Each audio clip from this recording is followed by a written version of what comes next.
안녕하세요. 자, 이번 영상에서는 캐나다 약국의 처방전을 가져가서 처방약을 조제해서 이제 타는 거에 대해서 알아볼 건데요.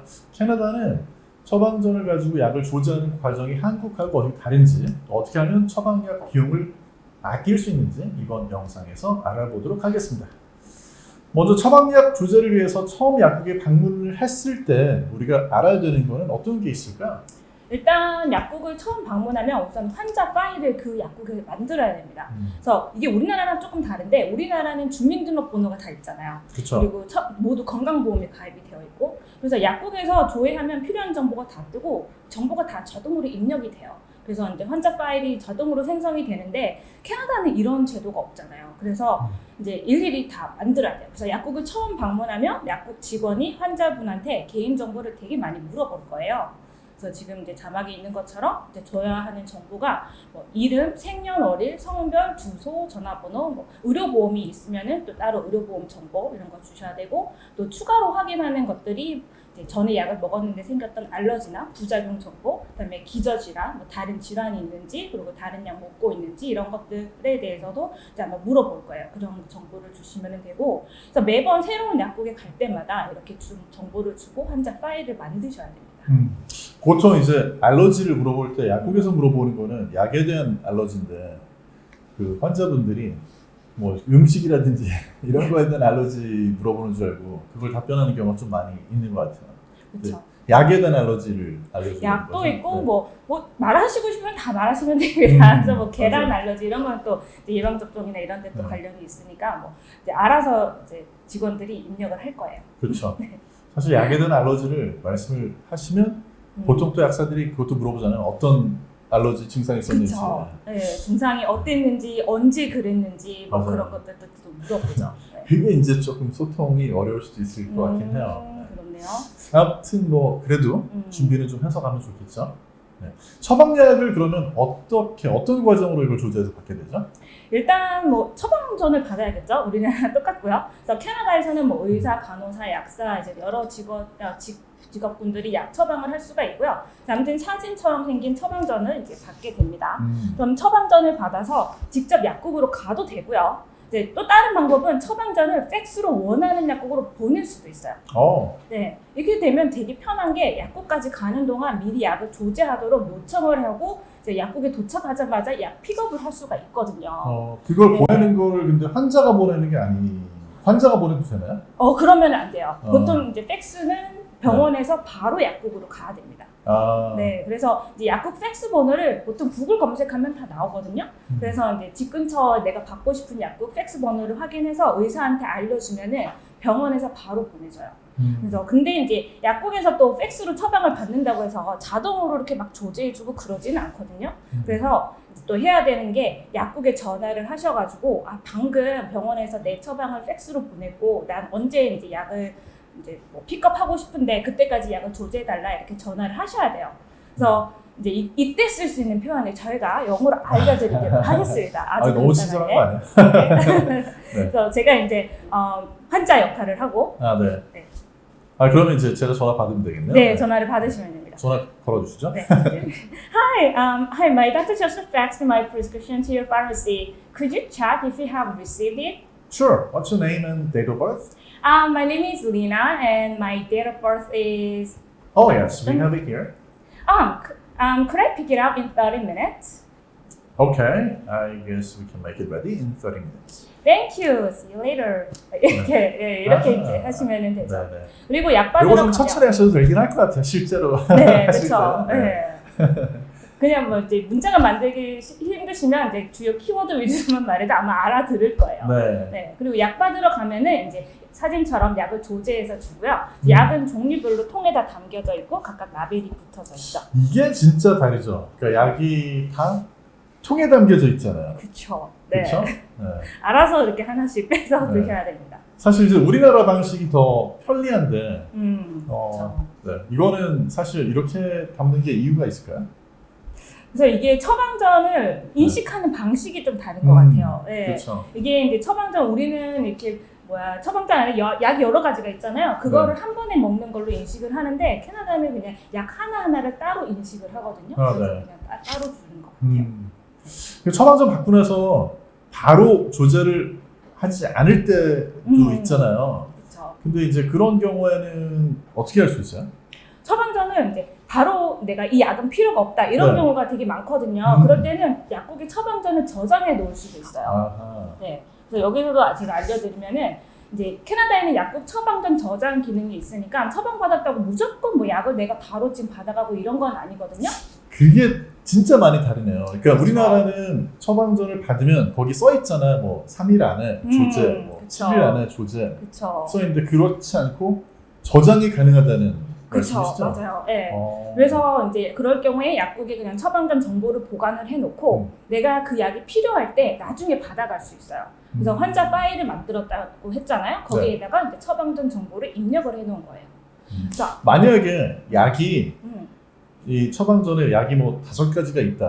근데 그 중에 제가 3가지는 지금 처방 조제하고 싶은데 2가지는 나한테 아직 필요 없을 것 같다. 그러면 그 2가지만 저장할 수 있어요? 네, 그것도 가능합니다. 그래서 뭐 3개만 해주고 나머지 이 2개는 내가 나중에 받아가고 싶다. 이렇게 하면은 또 이제 그 2개는 이제 저장해놓고 나중에 조제할 수가 있어요. 네, 실제로 뭐 제가 이제 이거는 제 얘기인데 예전에 이제 부비동염에 걸려가지고 이제 처방전을 받았는데 항생제하고 코에 뿌리는 염증약 이렇게 처방을 받았거든요. 네. 그런데 저는 이제 항생제는 뭐 당연히 지금 바로 먹어야 되는데 코에 뿌리는 염증약은 어차피 뭐 항생제 먹으면 좋아질 텐데 굳이 뭐 필요한가 해서 이제 처방전을 해서 항생제만 받고 나머지 이제 염증약은 조제 안 하고 그냥 놔뒀죠. 그래서 이런 부분은 조금 문화적으로 캐나다나 미국 같은 경우는 환자의 어떤 그런 선택권이나 환자의 재량을 조금 더 존중하는 것 같아요. 그렇죠. 네. 우리나라는 적혀져 있는 건 무조건 조제를 해야 되거든요. 맞아요. 네.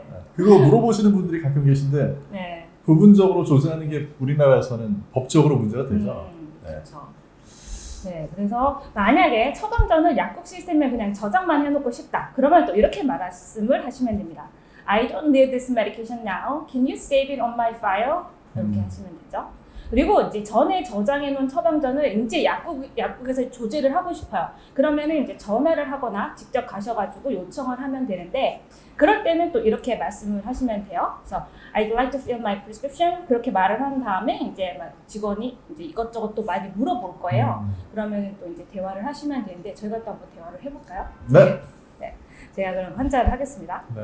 I'd like to fill my prescription. Can I have your name? Yeah, my name is Lina. Okay, Lina. So which one do you need? A nasal spray.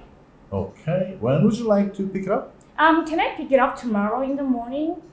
Oh, sure. No problem. Thank you. 네, 이렇게 네, 모르듯이. 이때 표현을 이제 내가 저장해 놓은 프리스크립션에 있다라고 얘기를 할 때 그렇게도 많이 얘기하는 것 같아요. I have a prescription on hold.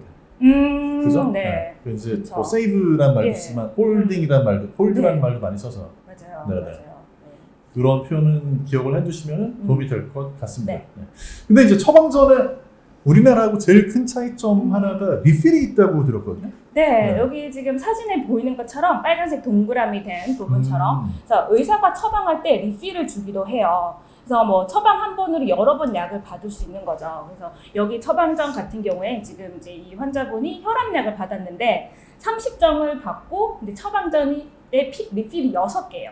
그럼 총 7개월 분량의 처방이거든요. 그러면 이제 뭐 30정씩 매달 받아도 되지만 보통은 이제 3개월마다 3달 분량씩 뭐 이런 식으로 많이 받아가요. 그래서 여기 6번이 써 있으면 그 양을 제가 조절해서 받아갈 수 있는 거죠. 그쵸. 본인이 원하는 대로.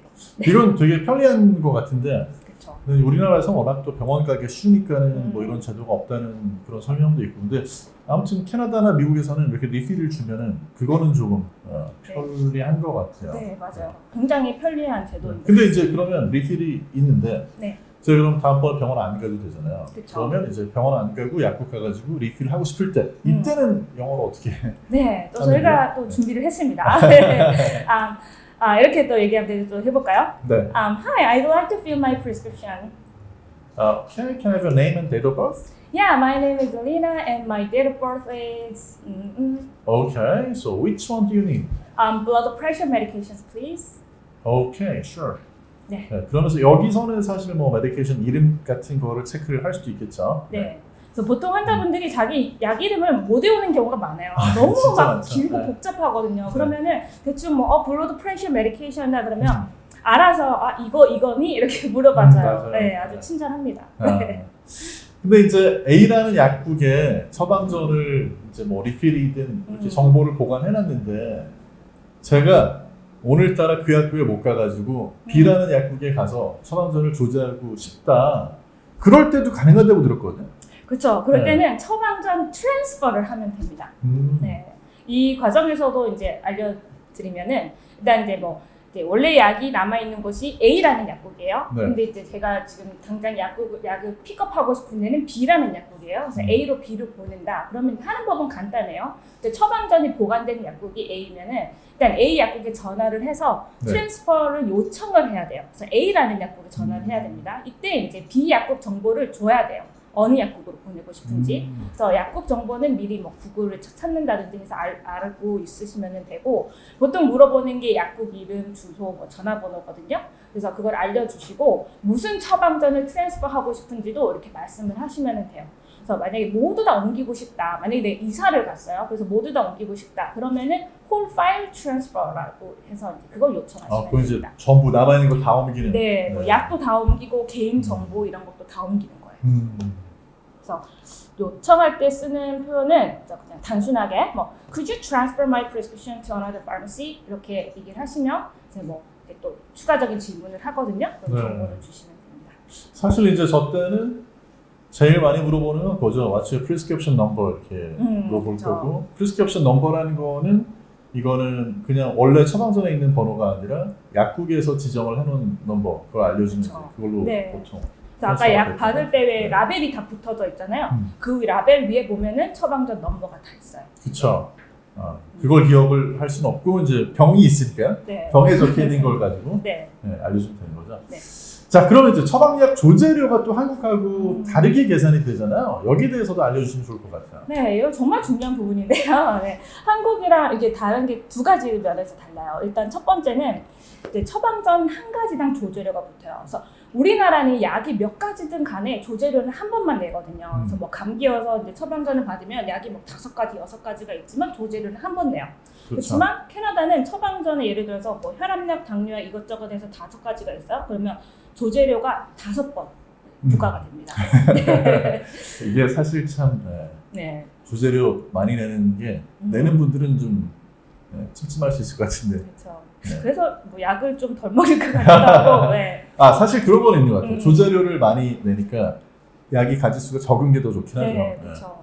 네, 그리고 또 두 번째로는 조제료가 약국마다 좀 다를 수가 있어요. 그래서 한국은 어느 약국을 가든지 조제료가 다 똑같아요. 그래서 하지만 캐나다는 안 그렇거든요. 그래서 제도가 어떠냐면 각 주마다 약국에서 받을 수 있는 최대 조제료만 딱 정해져 있어요. 그럼 약국은 그것보다 저렴하게 받기도 하거든요. 네.